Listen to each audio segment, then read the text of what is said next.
few months ago, we talked about what writers can learn from Johann Sebastian Bach about creating suspense.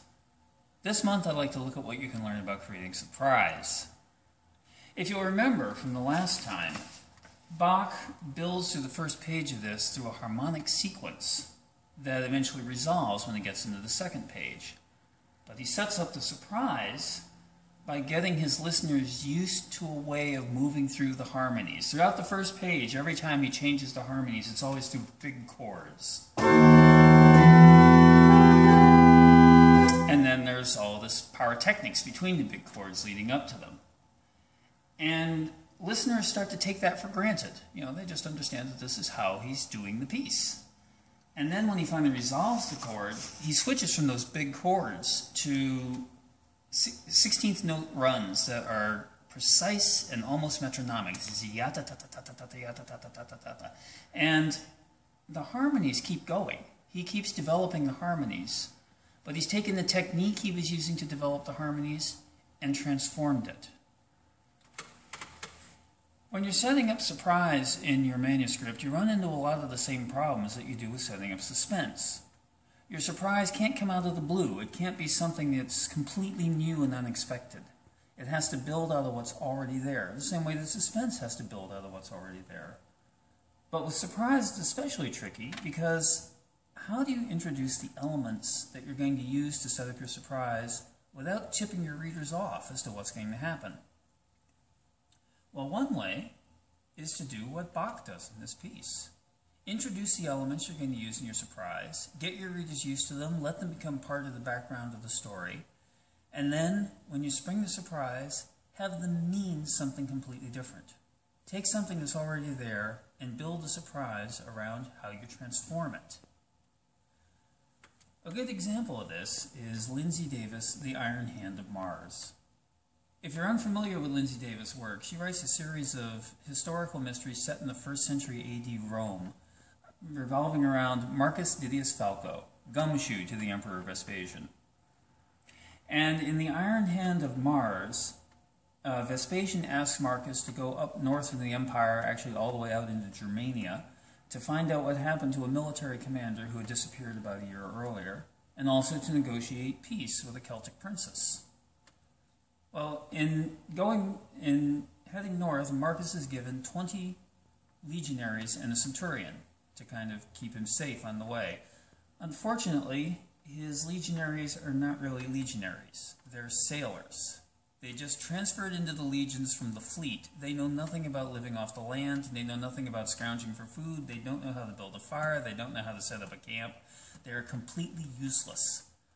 Fortunately, the centurion knows what he's doing, and eventually he whips them into shape. And their uselessness kind of becomes part of the background of the story, and it gets forgotten, as a bunch of other things happen. Eventually, Marcus winds up in the camp of the Celtic princess, and someone he brings with him manages to negotiate the peace treaty, and she wants to let him go, so him and his party go, so that they can report back to the emperor and establish this treaty, but she's afraid that her people won't let them go. So she helps him sneak out in the middle of the night. And the way she does it is, a year earlier, when they captured that military commander, they also captured his galley. And it's been lying in the weeds for the last year, and it's pretty derelict, but Marcus has some sailors with it. And in the middle of the night, they manage to get it bailed out and get it out into the current, and they find enough sweeps to keep it going, and they manage to rig some rigging and drop a sail, and by the time daylight breaks, they're back on their way to civilization. And the reason the surprise works as well as it does is that the same thing that made Marcus's legionaries incompetent suddenly saves the day. He took something that was, Miss Davis took something that was already worked into the story and made it mean something else. Of course, the classic way to set up a surprise is the way that mystery writers have done it from time immemorial. Build clues into your story.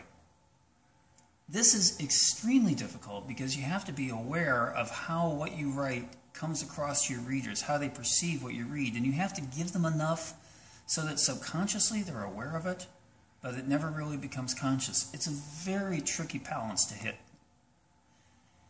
And one of the most effective ways I've seen it done is with Douglas Adams, Dirk Gently's Holistic Detective Agency. Douglas Adams is the guy who gave us the Hitchhiker's Guide to the Galaxy books, and the Dirk Gently books are more serious and more grounded than they, but it's still Douglas Adams, so the story involves an ancient alien ghost who is trying to undo an ancient wrong, a more reasonable modern British ghost who is simply trying to complete a phone call, a time-traveling Cambridge Don named Reg, and an electric monk, a dimension-hopping electric monk, which is an artificial intelligence that's designed to believe things so people don't have to. And in the middle of all of this, there is a normal person, Richard McDuff, who is a computer scientist, and he has an interest in music. He's trying to analyze mathematically how music, usually Baroque counterpoint, works, to understand what it is that gives music its appeal, what it is that makes music music. And music is woven through the book in other ways. His girlfriend Susan is a professional cellist. Another of the characters, who happens to be possessed by the ancient alien ghost, listens to Baroque music to relax. And eventually, a whole bunch of things happen, and Reg, the time-traveling Cambridge Don, and Richard go back to the alien spaceship. And when they arrive, there's music playing. And I think it's part of the drive. And it is the music that Richard has been looking for all of his life. It is the music of the spheres, literally. And he's blown away by it. Especially since he realizes that they have to destroy the spaceship. So they arrange to destroy the spaceship, which involves interrupting Samuel Taylor Coleridge while he's writing Kubla Khan. It's a long story.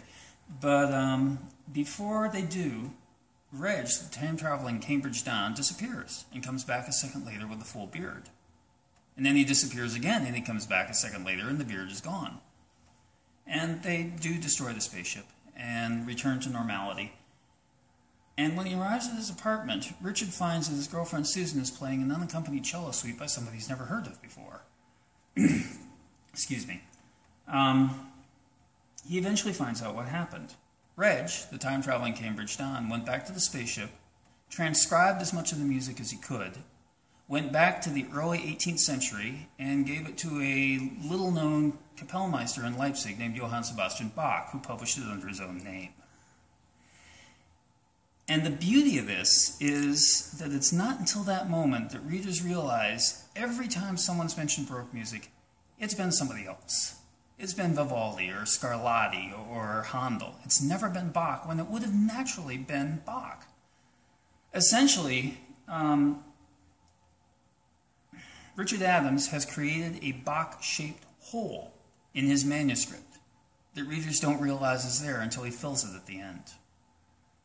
As I say, it's one of the most effective setups for a surprise that I've seen. Well, I've teased you with this piece a number of times now, and I would like to play the whole thing through. Unfortunately, playing the whole thing through takes about 9 minutes, so I'm going to try doing it as a separate video. As you listen to it, listen to how Bach sets up techniques and then transforms them. He does it time and time again throughout the piece. It starts off as a fantasia, for which there are literally no rules. A fantasia is just whatever the composer wants to do. Anything goes. It switches to a fugue, which is about as well defined as a sonnet. I won't get into the details, but you'll hear it when it happens. And unlike a lot of pieces of this era, it switches back to a fantasia again. In fact, you can kind of hear the fantasia trying to break through the fugue, and eventually it succeeds. One more thing to note about this piece. We don't know exactly when Bach wrote a lot of his organ music. In fact, a lot of it is not in his hand. We only have manuscripts that his organ students had written out has copied for their own use. But Bach was an expert in pipe organ design and building and construction. So when the Neue Kirche in Arnstadt installed a new instrument, they hired Bach to check it out and make sure that it lived up to its contract and that it worked musically and mechanically. And also they hired him to play the dedicatory concert. And since they hadn't hired an organist yet, the concert was also kind of an audition. And you can make a good argument that this piece was written for that audition. We know it fits the instrument very well. It uses a wide range of techniques. It would have shown off Bach's abilities both as a composer and as a musician, which is fairly interesting. But the thing that really makes it interesting is He was 18 years old at the time. He got the job.